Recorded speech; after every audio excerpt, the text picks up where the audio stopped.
রেকর্ডিংয়ে problem হচ্ছে কেন বুঝলাম না। এর পেছনে অবশ্যই কিছু যুক্তি এবং অ্যানালাইসিস আছে। সেগুলো হচ্ছে যেমন সমাস। বিগত বছরগুলোতে যত প্রশ্ন আসছে 4টে আইটেমে যে কোনো 2টি প্রশ্নের উত্তর দিন। এখানে আপনার সমাস, বাগধারা, সন্ধি, সমার্থক শব্দ, প্রকৃত প্রত্যয়, তো এগুলো প্রশ্ন এসে থাকে। তো এখান থেকে আপনার সমাস কিন্তু প্রতিটা নিবন্ধন পরীক্ষায় আসছে। তো আমরা অতিরিক্ত টেনশন না নিয়ে যদি সমাজটা সুন্দরভাবে পড়ি 100% সমাজটা আমরা পাচ্ছি। আর এখানে সমাসে 5 করে 5টা সমাস আসবে 5 মার্ক এখানে, অর্থাৎ ব্যাস বাক্য সহ সমাসের নাম লিখতে হবে। তো এখানে আমরা 100% সমাজটা পাচ্ছি নিঃসন্দেহে, আপনারা সমাজটা পড়তে পারেন। আর একটা কি আপনার বাগধারা, সমার্থক শব্দ, বিপরীত শব্দ আমি কিন্তু সহজগুলো রাখছি কিন্তু। তো এখানে আর 2টা জিনিস খুব সুন্দরভাবে পড়তে পারেন, সেটা হচ্ছে সমার্থক শব্দ অথবা বাগধারা। ঠিক আছে, সমার্থক শব্দ অথবা বাগধারা, অর্থাৎ আপনারা 2 নম্বর অংশের জন্য যেটা পড়বেন আমি ইন্ডিকেট করে দিচ্ছি। এটা সমাস 1 নম্বরে,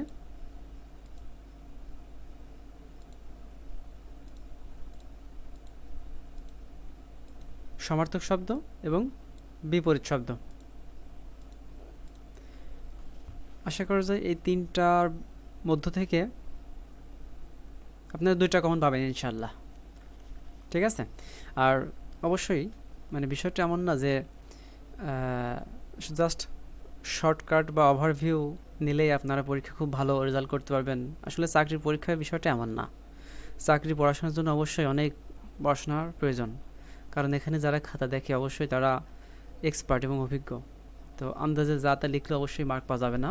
তো অবশ্যই আপনাদের যথেষ্ট পড়তে হবে। আর আশা করি আপনারা এতদিন যে সময় পেয়েছেন চেষ্টা করেছেন আপনাদের সাধ্যমতো। এবং ফাইনাল সাজেশন বলতে বিষয়টা এমন যে আপনারা অনেকগুলো বিষয়বস্তু পড়েছেন অনেক ভালোভাবে, এবং তার মধ্যে থেকে যেইগুলো পড়লে, অর্থাৎ যেই সিলেক্টেড আইটেমগুলো পড়লে আসার সম্ভাবনা বেশি, এইগুলা, এটা সাজেশন আর কি। তো আপনারা সমাস, সমার্থক শব্দ এবং বিপরীত শব্দ যদি পড়েন তাহলে এখান থেকে ইনশাল্লাহ 2টা প্রশ্ন পাবেন, অর্থাৎ 10 মার্ক এখানে পাবেন। অলরেডি সবুজ কালার দিয়ে আমি ইন্ডিকেট বা চিহ্নিত করে দিছি। যেমন 17তম প্রশ্ন যদি আমি বলি যে জুনিয়র শিক্ষক 17তম শিক্ষক নিবন্ধনে আপনারা যদি দেখে থাকেন তাহলে এখানে আসছিল আপনার প্রকৃতি ও প্রত্যয়। প্রকৃতি নির্ণয় করতে বলছিল, 2 নম্বর কোশ্চেনের কথা বলছি আমি, বাংলা গ্রামারের প্রকৃতি ও প্রত্যয় আসছিল। তারপরে আসছিল ব্যাস বাক্য সহ সমাসের নাম লিখুন, তারপর বিপরীত শব্দ, এবং 4র্থ নম্বরে যেটা আসছিল অর্থাৎ ঘ নম্বরে প্রমিত বাংলা বানানের 5টি নিয়ম উদাহরণসহ লিখো। তো এখানে দেখেন যে সমাস এখানে আসছে, কিন্তু পাশাপাশি কি আসছে, বিপরীত শব্দ আসছে কিন্তু। তো গতবার যেহেতু বিপরীত শব্দ আসছে, এবার হয়তো সমার্থক শব্দ আসবে, আবার বিপরীত শব্দও আসতে পারে, কিন্তু এটা এক্স্যাক্টলি কখনো শিওর বলা উচিত না বা ঠিক না, কারণ এটা তাদের মন মানসিকতা বা থিঙ্কিংয়ের উপর নির্ভর করবে যে তারা কোন প্রশ্নটা করবে। মানে এটি কখনো ভাববেন না যে গতবার সমার্থক শব্দ বা বিপরীত শব্দ এগুলো পড়ছে এবার পড়বে না, এটি কখনো ভাবা যাবে না, কারণ এটা চাকরির পরীক্ষা। এটা কখন কি তারা দেবে এটি তাদের ব্যক্তিগত ব্যাপার, মন মানসিকতার হিসাব। তো আপনাকে বা আপনাদেরকে সর্বোচ্চ চেষ্টা করতে হবে। আচ্ছা, এবার আইটেমগুলো পেলাম আমরা, বাংলা শেষ করি আগে, তারপরে আপনারা আবেদনপত্র। এখানে আবেদনপত্র আসবে। আবেদনপত্রের মধ্যে কি, যেমন কোনো মাধ্যমিক বিদ্যালয়ে সহকারী শিক্ষক পদে নিযুক্তি লাভের জন্য আবেদন, বা আপনার স্কুলে, আপনি একটা স্কুলে চাকরি করেন, এখানে 3 দিনের ছুটি চেয়ে প্রধান শিক্ষকের নিকট আবেদন, এই ধরনের আবেদনপত্র। অবশ্যই আবেদনপত্র পড়বেন। আর আপনাদের বলছিলাম এর আগে, এতে পড়বো অনেকবার, যে আবেদনপত্রের জন্য আপনাদের অবশ্যই যেটা ফলো করতে হবে, আপনারা আছেন তো সবাই? কোনো সাউন্ড শুনতে পাচ্ছি না। জি আসি ভাই। ওকে, আচ্ছা, যেটা বলছিলাম, আচ্ছা ভাইয়া। ওকে, আবেদনপত্র যেটা আপনাদের অবশ্যই দেখতে হবে। আর এর আগে অনেকবার বলছিলাম যে আবেদনপত্রের জন্য আপনাদের অবশ্যই যেটা বেস্ট হবে, নবম দশম শ্রেণীর যে বাংলা ব্যাকরণ বইটা আছে ওইটা আপনারা দেখেন। তো এটার পিছনে রিজন হচ্ছে যে বিসিএস, পিএসসি বা ভালো ভালো চাকরির যে পরীক্ষাগুলো, এখানে কিন্তু এই আপনার নবম দশম শ্রেণীর বাংলা দ্বিতীয় পত্র বই থেকে কোশ্চেন আসে। অনেকে ভাবতে পারে এটা যে এটা তো 9-10-এর বই, সাধারণ কিছু দেওয়া আছে, এখান থেকে কেন প্রশ্ন আসবে। কিন্তু আপনারা যদি অ্যানালাইসিস করে দেখেন এখান থেকে কমন পড়ে। আর বিষয়টা এমন না যে সবই কমন পড়বে, কিন্তু আমি যদি অল্প পড়ে যদি দু একটা কমন পাই, ওই 2-1 মার্কই হতে পারে আমার পরীক্ষায় পাস বা ভালো রেজাল্টের জন্য। কারণ 1 মার্কের জন্য আপনি অনেক পিছিয়ে পড়বেন, এই হিসাবটা মাথায় রাখতে হবে। আর ওখানে সহজ ভাষায় সুন্দর করে দেওয়া আছে, আপনারা অবশ্যই আবেদনপত্রটা ওখান থেকে যে নিয়মগুলো আছে দেখে নেবেন। আচ্ছা, গ্রুপে প্রশ্ন করছিল কয়েকটা আপু যে আবেদনপত্র বা এই বিষয়গুলো আসলে কিভাবে পড়া কথা যায়। বেঁধে যাচ্ছে ভাইয়া, ভালো শোনা যাচ্ছে না। আচ্ছা, এবার শোনা যায়? না, এখানে তো কথা ক্লিয়ার, ওনার হয়তো নেট প্রবলেম। হ্যাঁ, নেট প্রবলেম কথা হতে পারে। আমার এখানে নেট ঠিক আছে। এখানেও ক্লিয়ার আছে, আপনি বলতে থাকেন। Just 1 minute.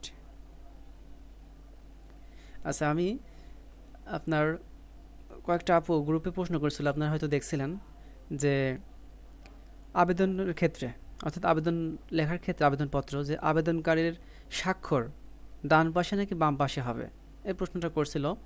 এবং মেয়েদের বেলায় নিবেদিকা লিখব নাকি নিবেদক লিখব, 2 নম্বর প্রশ্ন ছিল। আর 3 নম্বর প্রশ্ন ছিল আপুর, অনেকে করছিল প্রশ্নগুলো, বা আপনাদের হয়তো কনফিউশন থাকতে পারে, বিষয়টি ক্লিয়ার হন সবাই। যে বর্তমান ও স্থায়ী ঠিকানা এক হলে ওই আহ, ঠিকানা 2বার লেখা যাবে কিনা, বিষয়টা এমন যে, আচ্ছা, প্রথম প্রশ্নের অ্যান্সারটা এভাবে যে বর্তমান, আমি কথাগুলো অবশ্য আমার কাছ থেকে নিজে থেকে বলছে না, কলেজের একজন প্রভাষক বা অধ্যাপক, অধ্যক্ষ তো না, এখানে হিসাব আছে প্রভাষক, মানে অর্থাৎ কলেজে যারা প্রথমেই নিয়োগ পায় তারা হয় প্রভাষক। আচ্ছা, তার পরের ধাপ হচ্ছে অধ্যক্ষ। তো উনি একজন কলেজের প্রভাষক, তো বাংলা ডিপার্টমেন্টের। তো ওনার কাছ থেকে বিষয়গুলো আমি প্রশ্ন করছিলাম, যেহেতু উনি বাংলা ডিপার্টমেন্টের, অবশ্যই উনি এক্সপার্ট এই বিষয়ে এবং ক্লিয়ার ধারণা দিতে পারবে। তো উনি যে অ্যান্সারটা দিয়েছে যে আবেদনকারী, অর্থাৎ আবেদনপত্র লেখার ক্ষেত্রে আপনার বর্তমানে বাম দিকে লিখতে হবে। অর্থাৎ আবেদনপত্র লেখার যে স্বাক্ষরগুলোর কথা বলছি, স্বাক্ষরগুলো আমাদের বাম নিচে নিচে লিখে আমরা অবশ্যই বাম দিকে নিচে লিখতে হবে, এইটা। আর মেয়েদের বেলায় নিবেদক অথবা নিবেদিকা কোনটা লিখব, তো নিবেদক লিখতে হবে, মেয়ে হোক ছেলে হোক এখানে নিবেদক লিখবেন। আর 3 নম্বর প্রশ্ন ছিল বর্তমান ও স্থায়ী ঠিকানা একই লেখা যাবে কিনা, মানে একই বলতে ওই লিখব, ওই লেখা যাবে কিনা, বা 2বার লিখব কিনা। এখানে এটা ম্যাটার করে না, আপনারা 2বারও লিখতে পারেন, সমস্যা নেই, বা ওই লিখতে পারেন, সমস্যা নেই। তো আমার মনে হয় 2বার দেখা যাচ্ছে আপনার বর্তমান ঠিকানা যেটা লিখলেন, স্থায়ী ঠিকানা ওইটা লেখা উচিত, সংক্ষেপে আর কি, যদি সময় পান। আর সেগুলো একটু, মানে আবেদনপত্র, দরখাস্ত বা সংবাদপত্র যাই হোক না কেন, এগুলো লেখার ক্ষেত্রে অবশ্যই বানান যেন ভুল না হয় এবং সুন্দর কাটাকাটি না করে লেখার চেষ্টা করবেন এগুলা। আচ্ছা, তাহলে সংক্ষেপে লাস্ট সামারিজে আবেদনপত্রের স্বাক্ষর বাম দিকে নিচে লিখতে হবে এবং নিবেদক লিখতে হবে 2 নম্বরে, এবং ওই লেখা যাবে অথবা একই বিষয় 2বার লেখা যাবে। আশা করি ক্লিয়ার ব্যাপারটা। আচ্ছা, তারপরে ইংলিশের ক্ষেত্রে আমরা আসি, যেমন ভয়েস, ওয়েট,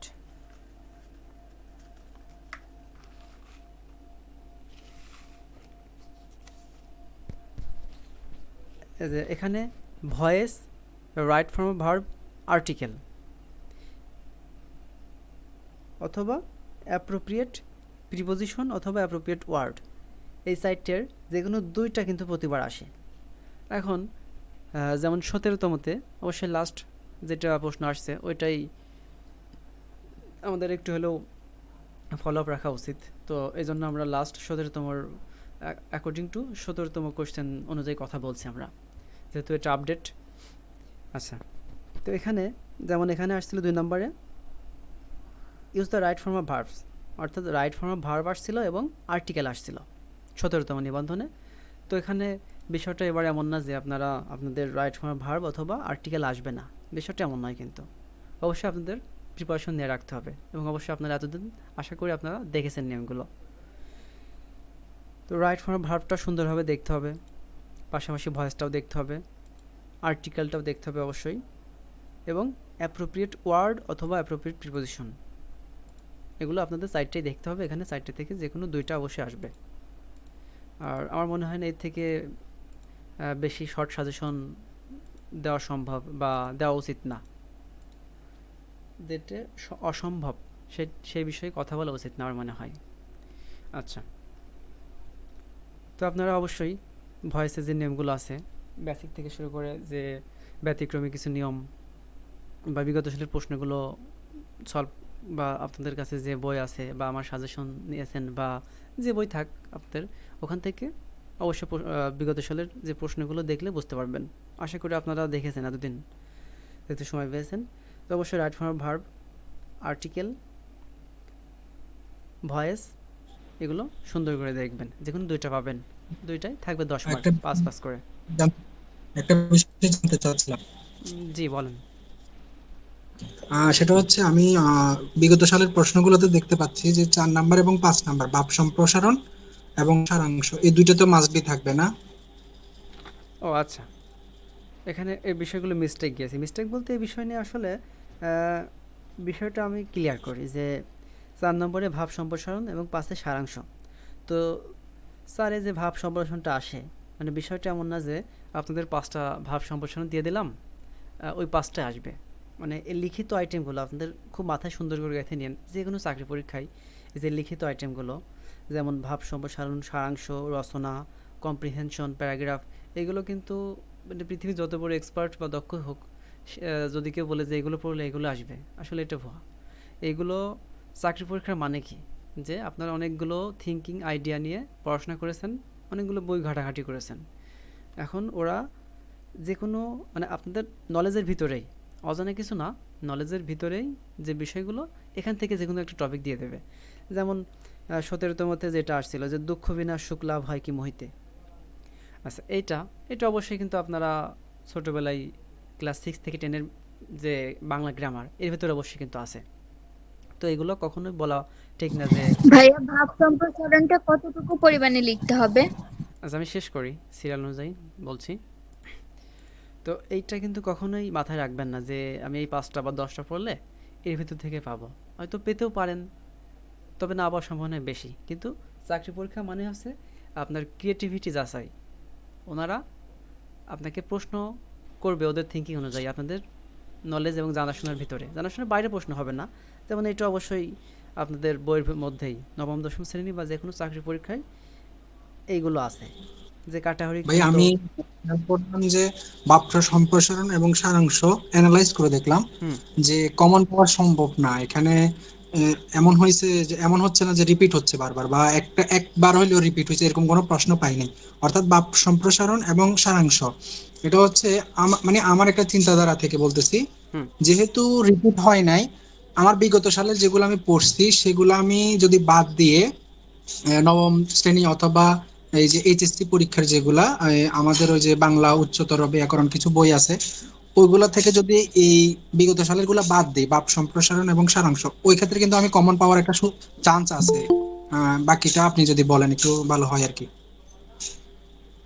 হুম, সুন্দর বলেছেন। আমি সেটাই বলছি যে এখানে আসলে কেউ যদি মনে করে যে বিগত সালের প্রশ্নগুলো পড়লেই, আসলে বিষয়টা কি যে সবাই এই কথা কেন বলে যে বিগত সালের প্রশ্নগুলো বারবার পড়েন, অ্যানালাইসিস করেন, এই কথাগুলো কেন বলা হয়? মানে বিষয়টা কি যে আসলে বিগত সালের প্রশ্ন কি কি প্যাটার্ন, এই প্যাটার্নটা যাতে আপনার ব্রেনে সেভ থাকে বা বুঝতে পারেন, ঠিক এই প্যাটার্নে কিন্তু প্রশ্ন হয়। প্যাটার্ন মানে এই না যে হুবহু প্রশ্ন তুলে দেয়া, ঠিক আছে? প্রিলির ক্ষেত্রে হয়তো বা আপনার প্রশ্ন রিপিট হতে পারে বা হয়, অনেকগুলো প্রশ্ন রিপিট হয়, কিন্তু লিখিতটার উপরে আপনার চাকরি নির্ভর করে, সেটা হোক বিসিএস, নিবন্ধন বা যে কোনো চাকরির ক্ষেত্রে। আর এই লিখিতটা অবশ্যই আপনার সৃজনশীলতা যাচাইয়ের জন্যই দেয় ওরা। তো ভাই যেটা বললো যে ভাব সম্প্রসারণ বা সারাংশ, এটা দেখেছেন রিপিট হয়নি, এটা হবেও না কখনো। তো এটা কি মানে আপনাকে প্যাটার্ন বুঝতে হবে যে কী ধরনের কোন কোয়ালিটির প্রশ্ন আসে এইটা। আর বিগত সালের প্রশ্ন আপনি just overview, at a glance, চোখ বুলে দিতে পারেন, মানে দেখা উচিত না তা না, মানে সময় নষ্ট খুব বেশি করার দরকার নেই, জাস্ট ওভারভিউ দিতে পারেন। আচ্ছা, এইটার জন্য। আচ্ছা, আরেকটা আছে যে সারাংশ। ঠিক সারাংশের বিষয়টা এমন, তবে বিষয়টা এটা বলা যায় যে নবম দশম শ্রেণীর যে বইতে যেগুলো আছে ওখানে কিন্তু খুব গুরুত্বপূর্ণগুলোই আছে। তো ওইগুলো আপনাদের দেখা উচিত সুন্দরভাবে। ওইগুলো দেখলে ইনশাল্লাহ ওখান থেকে, মানে এটা শিওর বলা যাবে না যে ওখান থেকে পাবেন, তবে 70 to 80%, 70 থেকে 80% ওখান থেকে পাওয়ার সম্ভাবনা আছে। তো আমার মনে হয় দেখা উচিত ওইটা। আর এটা কত পেজ লেখা উচিত, যেমন ভাব সম্প্রসারণ। ভাব সম্প্রসারণ আপনাকে অবশ্যই 3-4 পেজ লেখা উচিত নয়, কারণ টাইম পাবেন না। মিনিমাম এখানে যেহেতু 10 মার্কের, আপনি 2 থেকে 2.5 পেজ লেখার চেষ্টা করবেন সুন্দরভাবে, এলোমেলো কথা না দিয়ে। বুঝতে পারছেন বিষয়টা? আর সারাংশের ব্যাপারটা আসি। সারাংশটাও খুব, মানে 1 পেজ ফুল লেখার দরকার নেই কখনোই। 1 পেজের অর্ধেকে লেখা শেষ করবেন সারাংশ। এখানে এক টপিক দেওয়া থাকে এবং এখান থেকে আপনি মূল বিষয় বস্তু, থিঙ্কিং, যে জিস্ট, সারমর্ম, এটা কী বুঝলেন আসলে, সেটা এখানে 4 থেকে 5 লাইনে সুন্দর করে মূল বক্তব্যটি ফুটিয়ে। প্যারাগ্রাফটাও কি ভাই মানেই হবে? আচ্ছা, আমি শেষ করছি সিরাল ভাই। ঠিক 4 থেকে 5 লাইনের ভিতরে সুন্দর করে কথাটা ফুটিয়ে তোলার চেষ্টা করবেন। আচ্ছা, আশা করি বাংলার বিষয়টা ক্লিয়ার। বাংলার যে 5টা আইটেম, এখানে আশা করি সমস্যা হওয়ার কথা না। আর বিষয়গুলো ফলো আপ। ভাই আরেকটা বিষয় জানতে চাচ্ছিলাম, সেটা হচ্ছে আবেদনপত্র এবং দাপ্তরিক পত্রের ভিতরে কতটুকু পার্থক্য, বা কোনটা কোন বিষয়ের উপরে একটু যদি বলতেন। দাপ্তরিক পত্র এবং হচ্ছে আবেদনপত্র। এখন বিষয় হচ্ছে,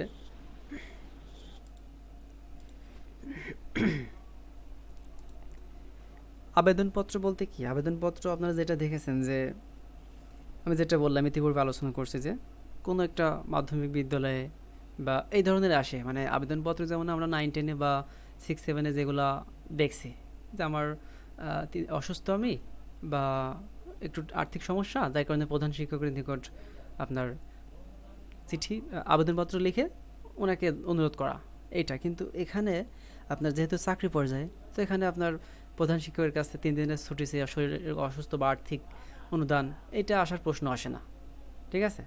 তো এখানে আপনাকে যে ধরনের আবেদনপত্র আসবে, যে কোনো আপনি সহকারী শিক্ষক পদে যুক্ত হবেন এটা, অথবা আপনার সিভি অনুযায়ী, অর্থাৎ ইংলিশে যেটা সিভি আছে, ঠিক সিভির মতো এটা, যে আপনি কোনো একটি পত্রিকায় দেখেছেন, সার্কুলার দেখেছেন, এখানে আবেদন করবেন, ঠিক এইভাবে কিন্তু সিভির মতো করে এখানে সুন্দর করে আপনাকে লিখতে হবে। আর এটার নিয়ম, আপনি অবশ্যই বাংলা দ্বিতীয় পত্র দেখবেন, নবম দশম এইটা শ্রেণী। তো 2 পেজের বেশি রাখা যাবে না, তাই না? জি,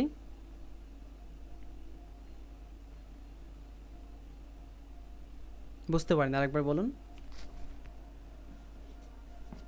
উনি মেবি বলেছে 2 পৃষ্ঠা যাওয়া যাবে না, এটা আবেদনপত্র বলেছেন। যেটা সিভি লাগবে না সেটা তো 8 পেজ, আর যদি সিভি লাগে তাহলে ওইটা 2 পেজের ভিতরেই তো শেষ করা লাগবে। জি, 2 পেজের ভিতরে শেষ করতে পারবেন সিভি। তবে একটা সিস্টেম আছে, যে সিস্টেমটা আপনারা জানেন হয়তো, এখানে আমি দেখাইতে পারছি না আসলে, মানে মানে একই পেজের এই সাইড যাতে পাশাপাশি হয়, 2 পেজ হলেও এভাবে, মানে 1 পৃষ্ঠা এবং পরবর্তী পৃষ্ঠা এভাবে যাতে না হয়। বুঝতে পারছেন? বুঝতে পেরেছি ভাইয়া। এটা আপনার দেখেছেন হয়তো বিষয়টা। আচ্ছা, এই গেল বাংলার বিষয়টা। আর ইংলিশের বিষয়টা আমি যেখানে ছিলাম, যে আপনার 2 নম্বরে যেটা আসবে, রাইট ফর্ম অফ ভার্ব, অথবা আর্টিকেল, অথবা ভয়েস, অ্যাপ্রোপ্রিয়েট ওয়ার্ড, অথবা প্রিপোজিশন। আচ্ছা, এখানে এগুলো আপনারা আশা করি পারবেন। Voice, right form of verb, article, আর এখানে যেটা আছে অ্যাপ্রোপ্রিয়েট ওয়ার্ড অথবা অ্যাপ্রোপ্রিয়েট প্রিপোজিশন, এখানে আপনারা অ্যাপ্রোপ্রিয়েট প্রিপোজিশনটাই যদি সুন্দর করে পড়েন, ঠিক আছে, এখান থেকে কিন্তু আপনার অ্যাপ্রোপ্রিয়েট ওয়ার্ড পারবেন। অর্থাৎ কি, যেখানে একটা সেন্টেন্স দেওয়া থাকবে গ্যাপ আকারে, আসলে এর সাথে কোন সেন্টেন্সটা মানায় এটা আপনাদের যাচাই করার জন্য আর কি। আপনারা যদি প্রিপোজিশন সুন্দর করে পারেন, অবশ্যই ওই অ্যাপ্রোপ্রিয়েট ওয়ার্ড, অর্থাৎ এই শব্দের সাথে কোন শব্দটা মানায়, আমি মনে করি বা বিশ্বাস করি অ্যাপ্রোপ্রিয়েট প্রিপোজিশনের নলেজ যদি কারো সুন্দরভাবে থাকে বা একটু বাংলা ট্রান্সলেশন করতে পারে কেউ, তাহলে এই অ্যাপ্রোপ্রিয়েট ওয়ার্ড সে অ্যান্সার করতে পারবে। আর আরেকটা ব্যাপার হচ্ছে right form verb, voice, article, grammatical item যাই হোক না কেন, এগুলো অবশ্যই আপনারা একবার সেন্টেন্সটা পড়ার পরে বাংলা করে নেবেন। বাংলা করে নিলে জিনিসটা খুব ইজি হয় কিন্তু, হ্যাঁ এটা। আচ্ছা, এবং সময়ের দিকেও খেয়াল রাখবেন। আরেকটা বিষয় হচ্ছে লেটার। লেটার এগুলো তো আর বিস্তারিত বলার কিছু নেই। আচ্ছা, জাস্ট 1 মিনিট, আমি আসছি।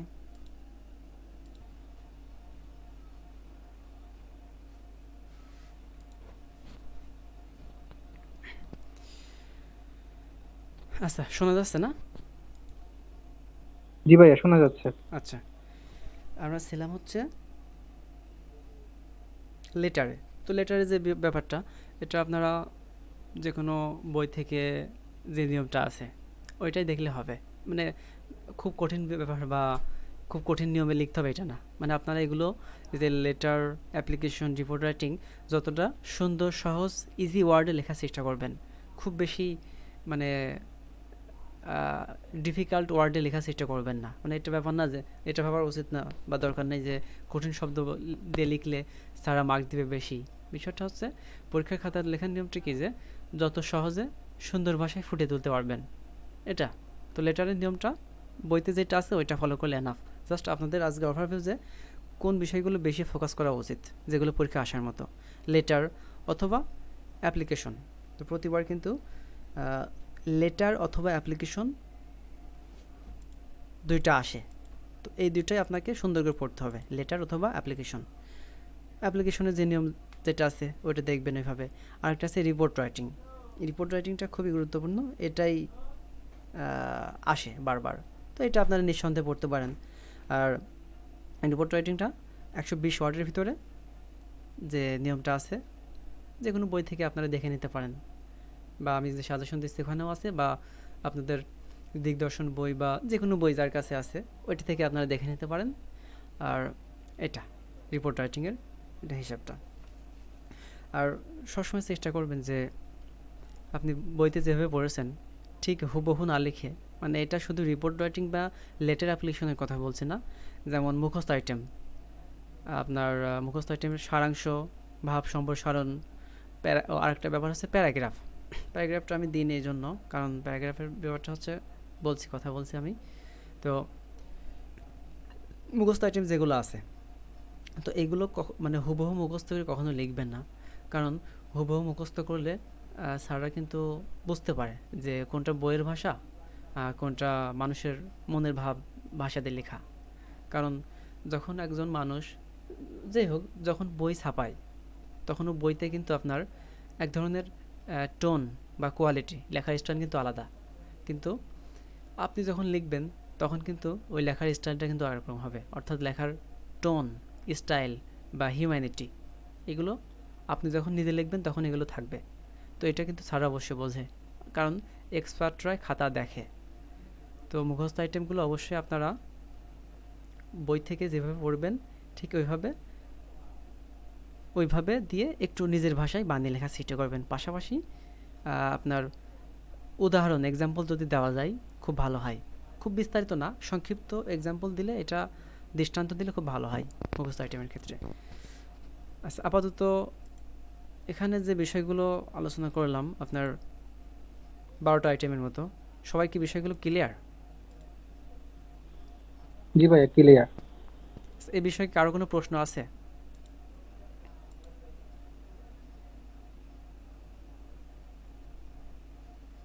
আচ্ছা, আশা করি ক্লিয়ার। আচ্ছা, আরেকটা ব্যাপার আছে যেটা হচ্ছে আপনার ইংলিশ অংশে যে কম্প্রিহেনশন, ঠিক আছে, যেটা মানে প্যাসেজ আকারে আসবে ওখান থেকে আপনার প্রশ্ন লিখতে হবে। তো এখানে বিষয়টা এখানেও কিন্তু একই ব্যাপার, যে কেউ যদি বলে যে ভাই আমাকে কিছু টপিক সিলেকশন করে দেন, যেই কম্প্রিহেনশন বা প্যাসেজ থেকে প্যাসেজগুলো অবশ্যই আসবে, বিষয়টা এমন না। এটাও ঠিক পূর্বের বিষয়ের মতোই, যে এটা মানে এক কথায় লিখিত প্রশ্নই আপনাকে যাচাই করার জন্যই পরীক্ষা দেওয়া হয়। তবে একটা বিষয়, যেমন আপনার বাগধারা, সমার্থক শব্দ, বিপরীত শব্দ, এইগুলো কিন্তু আলাদা হিসাব। এগুলো কিন্তু ক্রিয়েটিভিটি খুব একটা হয় না এখানে, হুবহু কমন পাওয়ার নিশ্চয়তা আছে, অর্থাৎ প্রশ্ন রিপিট হওয়ার মানে ফ্যাসিলিটি পাবেন এখানে। যে বাগধারা, সমার্থক শব্দ, বিপরীত শব্দ, সমাস, এগুলো যদি আপনারা বিগত সালের প্রশ্ন এবং গুরুত্বপূর্ণতা যেগুলো আছে এখান থেকে আপনারা রিপিট পাবেন। কিন্তু ফ্রি হ্যান্ড রাইটিংয়ের ক্ষেত্রে কমন পাবেন, এটা খুবই রেয়ার। আচ্ছা, তো কম্প্রিহেনশন বা প্যাসেজ, তো এটাও ঠিক যে কোনো একটা এখন পর্যন্ত যত 1 থেকে 17তম 1 থেকে 17তম যে প্রশ্নগুলো আসছে, এখানে কিন্তু কোনো সময় কিন্তু এই কম্প্রিহেনশন বা প্যাসেজ কমন পড়েনি, কিন্তু আশা করি পড়বেও না কিয়ামত পর্যন্ত। কারণ এটা অবশ্যই আপনাকে, আপনি একটা চাকরি পরীক্ষা দেবেন, অবশ্যই আপনার ক্রিয়েটিভিটি যাচাই করবে তারা, যে আপনার কতটুকু নলেজ আছে। একটা আনকমন বিষয় দিলে ওখান থেকে প্রশ্ন আনসার করা, কারণ আপনি শিক্ষক হবেন, একটা একটা স্কুল কলেজ মাদ্রাসার শিক্ষক হবেন, তো আপনার যদি এতটুকু ক্রিয়েটিভিটি না থাকে তাহলে তো আপনার সেই যোগ্যতা নেই। এটার জন্য ওরা দেয়, তো আপনার যাচাই করার জন্য যে আপনার মানসিক দক্ষতা বা উপস্থিত বুদ্ধি এটা কতটুকু আছে, হঠাৎ একটা বিষয় দেখে প্রশ্ন লেখার অ্যান্সার করার কতটুকু দক্ষতা আপনার ভিতরে আছে, এটার জন্য। তো যেমন এইটা আপনাকে লিখতে হবে, যেটা 4টে প্রশ্ন লিখতে হবে এখানে, অর্থাৎ প্যাসেজ থেকে 4টে প্রশ্ন লিখতে হয়। আর বি নম্বরে থাকে prescribe a suitable title to the passage. এখানে এই যে prescribe a suitable title to the passage, এই প্যাসেজ থেকে আমরা সংক্ষেপে কী বুঝলাম, এক লাইনে সুন্দর একটা সেন্টেন্স আমাদের লিখতে হবে এখানে। আর এটা আপনারা সুন্দরভাবে তখনই লিখতে পারবেন যখন প্যাসেজটা একবার পড়বেন। অবশ্যই লেখার আগে অবশ্যই একবার পড়বেন। আর বিষয়টা এমন না যে আপনার প্যাসেজ থেকে A to Z 100% বাংলা জানতে হবে, বিষয়টা এমন না। বাংলা সম্পূর্ণ বাংলা হয়তো বা মানে দু একটা শব্দ ওয়ার্ড নাও হতে পারে, তো যতটুকু পারেন আপনাদের নলেজ থেকে ওইটা বাংলা করে নেবেন, বাংলা করে। আর মানে বিষয়টা কি, যে প্রথম লাইন পড়লে কিন্তু বোঝা যায় যে আসলে প্যাসেজটাই কী বলছে।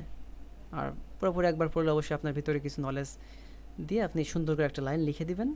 তো ওখান থেকে আপনারা এটা 1 মার্ক, ওইটার জন্য 1 মার্ক পাবেন। আরটা আছে, সেটা আছে সামারাইজ দ্য প্যাসেজ। তো এইটার বিষয়টা এমন না যে আপনারা গল্প থেকে প্যাসেজ থেকে 1 পেজ লিখে দিলেন, আপনাকে 5 দিয়ে দিল, হিসাবটা কিন্তু এমন না। এখানে মেন যে কথাগুলো বা ইম্পর্ট্যান্ট লাইনগুলো এখানে আপনাকে লিখতে হবে। আর অবশ্যই এটা লেখার পূর্বে একটা টেকনিক বা একটা ফরম্যাট আছে, অবশ্য প্রত্যেকটা জিনিসের ফরম্যাট আছে, যেমন লেটার, অ্যাপ্লিকেশন বা যাই হোক যতগুলো আইটেম আছে বাংলা ইংলিশ, প্রত্যেকটা জিনিস লেখার প্রথমে কিন্তু একটা টেকনিক বলা যায় বা ট্যাকটিক্স বলা যায় বা সিস্টেম ফরম্যাট যাই বলেন, তো এটা কিন্তু আছে ঠিক সামারাইজ দ্য প্যাসেজ লেখার ক্ষেত্রে যদি আপনারা এই ফরম্যাটটা ইউজ করেন তাহলে আশা করি অন্যদের থেকে কিছুটা হলে মার্ক বেশি পাবেন। ফরম্যাটটা অবশ্যই আমি আপনাদের গ্রুপে দিয়ে দেবো, ওখান থেকে বিষয়টা নোট করে নিন। আর এই যে 4টে প্রশ্ন থাকবে, প্যাসেজ থেকে 4টে প্রশ্ন লিখতে হবে আপনাদের। ভাইয়া বইতে দেখলাম যে সামারিতে জি, দানের ভিতরে লেখা লাগবে। বুঝতে পারিনি প্রশ্নটা, আরেকবার বলুন।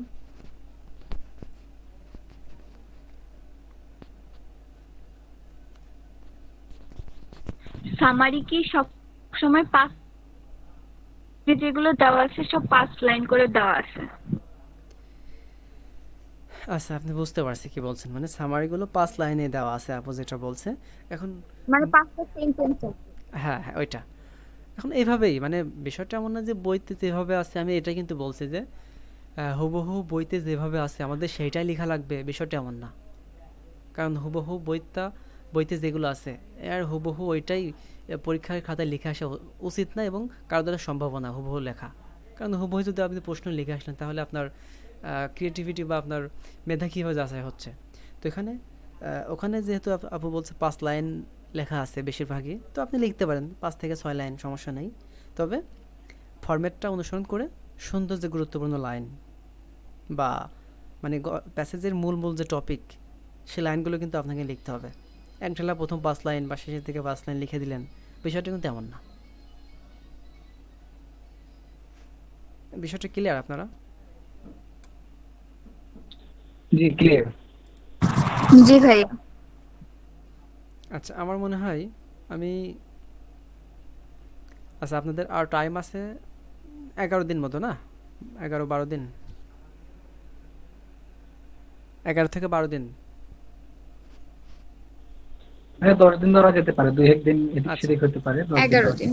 আচ্ছা, 10 দিন ধরি আমরা, যেহেতু আজকে রাতটাও শেষ। 10 দিন ধরি আমরা। তো 10 দিন মানে বিষয়টা এমন না যে আপনারা এই 10 দিনেই মানে খুব অতিরিক্ত বিরাট আকারে পড়বেন, কারণ এভাবে আসলে পড়ে হবে না।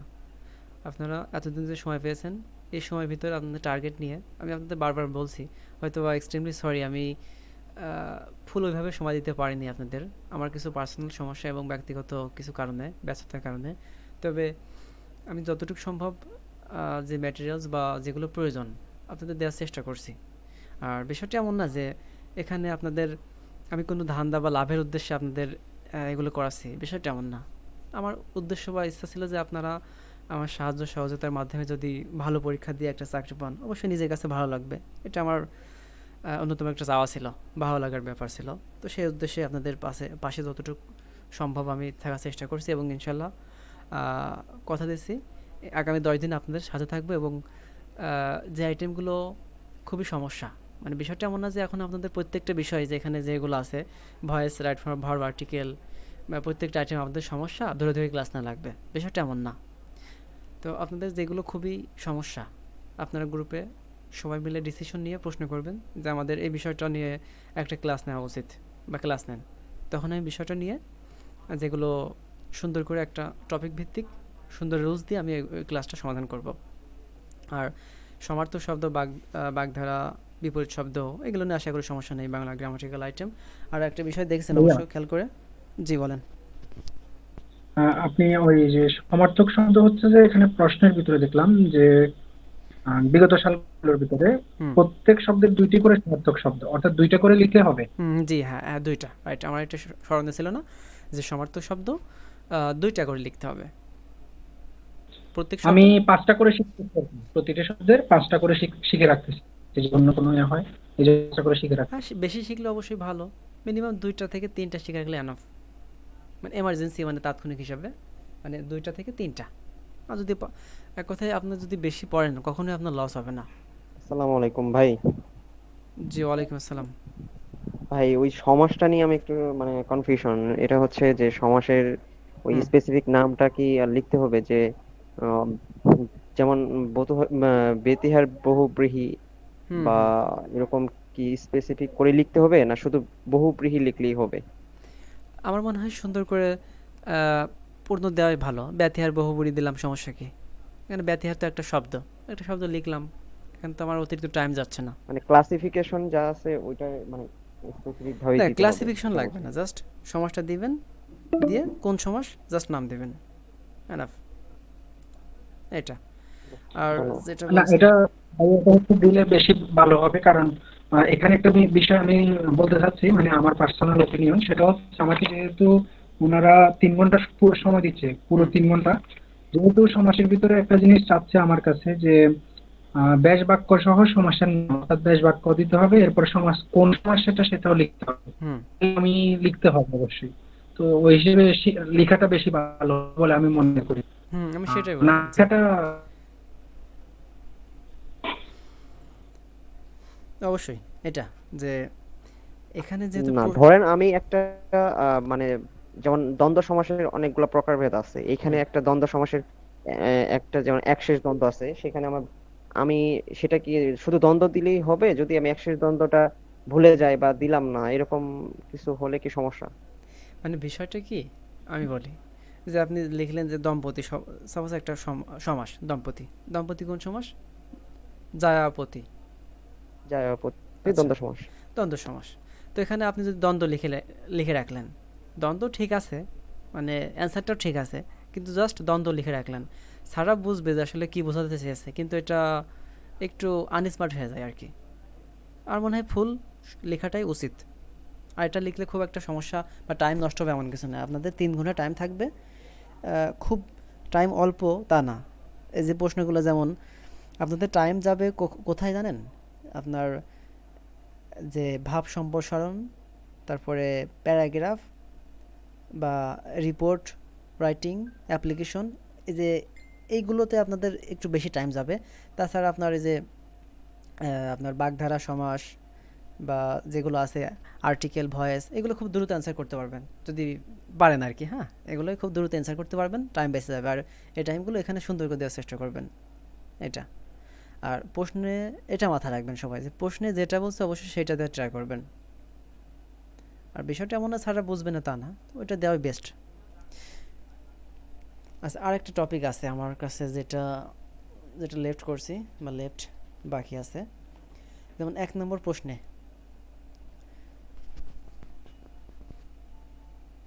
আচ্ছা এখন পর্যন্ত যেগুলো আলোচনা করছি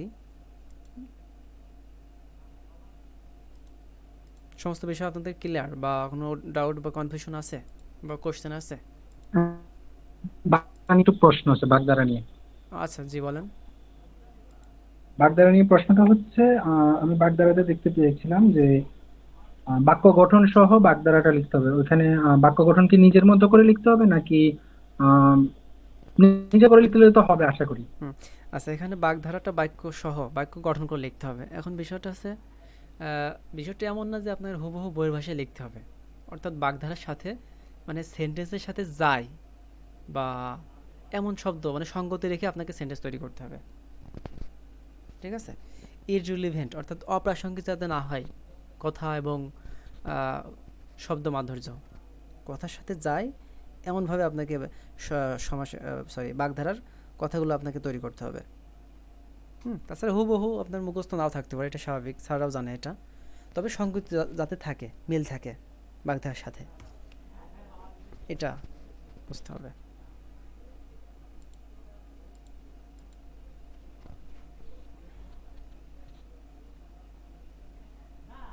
Or anyone have any question? ভাইয়া সাহিত্য নিয়ে কিছু বলতেন। হ্যাঁ, যেহেতু বিষয়গুলো আমাদের ক্লিয়ার যে গ্রামাটিক্যাল আইটেম এবং লিখিতর ব্যাপারে যে মেন মেন টপিক আমরা কোনগুলো পড়ব এবং কেন পড়ব এবং এটা পড়ব পড়ার পিছনে যুক্তি, সবগুলো আমি এক্সপ্লেন করছি। আর বিষয়টা যদি মনে না থাকে অবশ্যই ক্লাসটা ইউটিউবে আমি দিয়ে দেবো, দেখে নিতে পারেন আরেকবার। আচ্ছা, এবার যেটা যে বাংলা সাহিত্য, এখন বাংলা সাহিত্যর যে বিষয় এখানে আপনার মানে ওখানে ওরা বলে দেয় যে উচ্চ মাধ্যমিকের বাংলা সংকলনের সিলেবাসের গদ্য পদ্য থেকে সংক্ষিপ্ত প্রশ্ন হবে উচ্চ মাধ্যমিকের, কিন্তু এরা এইটা মানে স্পেসিফিক করে না যে পুরাতন মানে বইয়ের প্রশ্ন থেকেও প্রশ্ন হবে, এটা ওরা উল্লেখ করে না। কিন্তু এটা অনেক যারা আপনারা অবশ্যই দেখেছেন, চেষ্টা করেছেন এবং বুঝতে পারছেন যে পুরাতন সিলেবাস থেকে প্রশ্ন হয়, এখন পর্যন্ত হয়েছে। তো আপনার যেমন বর্তমান যে বাংলা সাহিত্যের সিলেবাস, এই সিলেবাসটা নিশ্চয়ই আপনারা দেখেছেন বা দেখা উচিত যেহেতু পরীক্ষা দিবেন। তো বর্তমানে যে সিলেবাস আছে বাংলা সাহিত্যে, ইন্টারের যে সিলেবাস, এইটা আপনারা ফলো করবেন এবং এখান থেকে এবং বিগত সালের অর্থাৎ পুরাতন প্রশ্ন এখান থেকে আপনাদের দেখতে হবে। যেমন 2017তম নিবন্ধনের যে প্রশ্ন, এটা যদি আমরা অ্যানালাইসিস করি দেখি যে যে প্রশ্ন আসছিল যে আমারে লহ করুণা করে, তো এটা কিন্তু সোনার তরী যে কবিতা, এই গল্প এই কবিতার একটা রবীন্দ্রনাথ ঠাকুর সোনার তরী, হ্যাঁ রাইট, এটা পদ্মটি। রবীন্দ্রনাথ ঠাকুরের সোনার তরী এই কবিতার লাইন থেকে একটা প্রশ্ন দিয়েছে।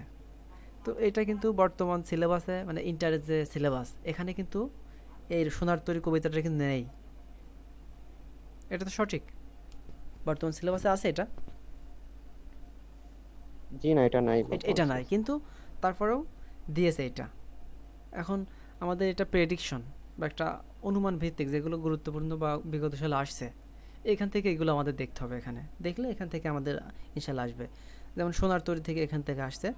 তারপর কুহেলি উত্তরি তোলে মাঘের সন্ন্যাসী, এটা আপনারা জানেন, তাহারই মনে পড়ে, সুফে কামালের। তারপর বুক যদি কিছুতে ফাটে, তো এই মৃত স্বামীর কাছে একলা থাকিলে, আমি 17তম নিবন্ধনের 1 নম্বরের সাহিত্যের গ নম্বর প্রশ্ন পড়ছি, যে বুক যদি কিছুতে ফাটে, তো এই মৃত স্বামীর কাছে একলা থাকলে। তাহলে এইটা আপনাকে যদি অ্যান্সার করতে হয়, তাহলে নিশ্চয়ই এই গল্পটা আপনাকে জানতে হবে। আচ্ছা, এটা কোন গল্পের প্রশ্ন আপনারা বলেন তো এটা দেখি। বিলাসী থেকে মনে হয়, বিলাসী। হ্যাঁ, রাইট।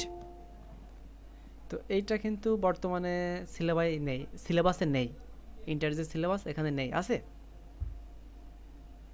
অবশ্যই নেই। তাহলে এখানে কিন্তু এরা দিয়ে দিয়েছে এই 17তমতে। অথচ এই প্রশ্নগুলো বা এই সাহিত্যগুলো অন্তত 10 বছর আগে সিলেবাসের প্রশ্ন। তাহলে এখানে কেন দিয়েছে এরা? এখন কেন দিয়েছে এটা ওরাই জানে, কিন্তু এখানে ওরা উল্লেখ করেনি, যে এনটিআরসি সিলেবাসে এখানে উল্লেখ করেনি যে আপনার পুরাতন সিলেবাস থেকে প্রশ্ন করা হবে, এটা উল্লেখ করেনি ওরা। ওরা বলেছে উচ্চ মাধ্যমিকের বাংলা সংকলন থেকে গদ্য গদ্য পদ্য প্রশ্ন আসবে, কিন্তু পুরাতন সিলেবাস থেকে ওরা এটা উল্লেখ করা উচিত ছিল, যার কারণে অনেকে কনফিউশন থাকবে। আচ্ছা, সমস্যা না, যেহেতু আমি বিষয়গুলো দেখছি বা আপনারাও দেখছেন, আপনারা বিষয়ে কনফিউশন থাকবে না। তো এটা কিন্তু বিলাসী গল্প থেকে, অর্থাৎ বুক যদি কিছুতে ফাটে, তো এই মৃত স্বামীর কাছে থাকলেই অর্থাৎ, মানে এটা আমি সংক্ষেপে বলি যে ওনার স্বামী মারা গেছিল, মারা যাওয়ার পরে ওনাকে মৃত্যুঞ্জয় বলছিল, ঠিক আছে তুমি এখানে থাকো, আমি আসছি। তো উনি কিন্তু প্রচণ্ড ভয় পাইছিল। হ্যাঁ, মানে যে স্বামীর কাছে সারা জীবন। ভাইয়া পরীক্ষার আগে পড়ার জন্য ইম্পর্টেন্ট কিছু গদ্য পদ্যের লিস্ট। অবশ্যই আমি সেটাই তো বলবো নাকি, অবশ্যই সেটা বলবো আমি, এই জন্য তো শেষ করি। হ্যাঁ, কথার মধ্যে ইন্টারাপ্ট না করাই ভালো, মানে শেষ করি কথাটা। আচ্ছা, তো তো একটা গল্প আপনাদের পুরা কিন্তু পড়ার পরেই কিন্তু যদি প্রশ্ন করা হয়, তখনই কিন্তু প্রশ্ন পারবেন, তার আগে কিন্তু নয়। তো এইটা। আর তারপরে আসছিল আমি বিচলিত স্নেহের কথা বলছি। এটা আমার মনে হয় বর্তমান সিলেবাসের আমি কিংবদন্তি। মানব কল্যাণ থেকে মনে হয়, জীবন মানব কল্যাণ। আমি বিচলিত স্নেহের কথা বলছি। এখানে বিচলিত স্নেহ বলতে কি বোঝানো হয়েছে? এটা মানব কল্যাণ, এটা মানব কল্যাণ না, সত্যিকার মানব কল্যাণ, মহৎ চিন্তা ভাবনার ফসল, এটা মানব কল্যাণ থেকে। হ্যাঁ, আর এই যে আমি বিচলিত স্নেহের কথা বলছি, এটা আমার যতদূর সম্ভব মনে পড়ছে যে আমি কিংবদন্তির কথা বলছি। এই এটা তো গদ্য, হ্যাঁ সরি হ্যাঁ, পদ্য। সরি, ওটাই ওটাই কিংবদন্তির কথা বলছি, এটা থেকে হ্যাঁ, হয়েছে। রাইট। তো আমি কিংবদন্তির কথা বলছি, এখান থেকে আসছে। তো অ্যানালাইসিস থেকে আপনারা এতটুকু আইডিয়া নিতে পারেন বা জানতে পারেন। Time left 6 minute only. Okay, শেষ করি ফার্স্ট। আচ্ছা, এখানে যে 5টা প্রশ্ন, যে সোনার তরী পুরাতন সিলেবাস থেকে আসছিল, বুক যদি ফাটে, তো কিছু, এটা হচ্ছে আপনার বিলাসী থেকে আসছিল। আচ্ছা, সত্যিকার মানব কল্যাণ বা মানব কল্যাণ যে এটা কি বর্তমান সিলেবাসে আছে? জি, এটা বর্তমান সিলেবাসে, এটা আচ্ছা, পুরাতন সিলেবাসের বর্তমান গল্প। সিলেবাসে। তো এখানে দেখেন মিনিমাম 2টা প্রশ্ন কিন্তু পুরাতন সিলেবাস থেকে আসছে, মিনিমাম 2টা প্রশ্ন পুরাতন সিলেবাস থেকে আসছে। তো আমাদের অবশ্যই পুরাতন সিলেবাসের কিছু গদ্য এবং পদ্য দেখা উচিত, যেখান থেকে আমাদের প্রশ্ন আসবে। আমি আপনাদের ওইটা বলে দিচ্ছি, আপনারা লিখে নিন, ঠিক আছে, বা গ্রুপে বলে দেওয়ানে। এটা হচ্ছে, মানে অবশ্যই বর্তমানে, মানে গল্পের ক্ষেত্রে স্কিপ করা ঠিক হবে না। মানে বর্তমান যে ইন্টারের সিলেবাস যেগুলো আছে, এখানে আপনাদের সবগুলো পড়া উচিত, যেহেতু আপনারা নিশ্চয়ই পড়েছেন আমার মনে হয় এতদিনে। একটা মানে প্রতি যে গল্পগুলো আছে ওভারভিউ দিয়েছেন, দেওয়া উচিত একজন পরীক্ষার্থী হিসাবে। তো বর্তমান সিলেবাস ইন্টারের এটা আমি স্কিপ করছি না, এখানে যে গল্প এবং কবিতা আছে সবই পড়বেন। আর পুরাতন সিলেবাসে যেগুলো গুরুত্বপূর্ণ বা আসার মতো, সেগুলো আমি আপনাদের বলছি, এগুলো এখান থেকে দেখতে পারেন। যেমন গতবার সোনার তরী এবং বিলাসী, এই 2টা থেকে কিন্তু আসছে। হৈমন্তীটাও ইম্পর্টেন্ট হ্যাঁ, আমি পুরাতন বলছি, সিলেবাস। হ্যাঁ, মানে এখানে হেমন্ত থেকে আসেনি, কিন্তু এই 2টা থেকে কিন্তু পুরাতন সিলেবাস থেকে আসছে ওখানে।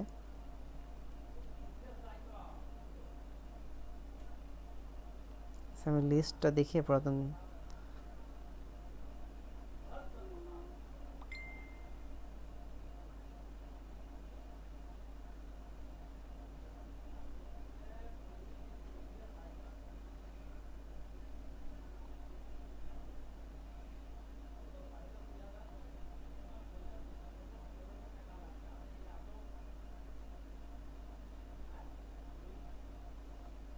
জাস্ট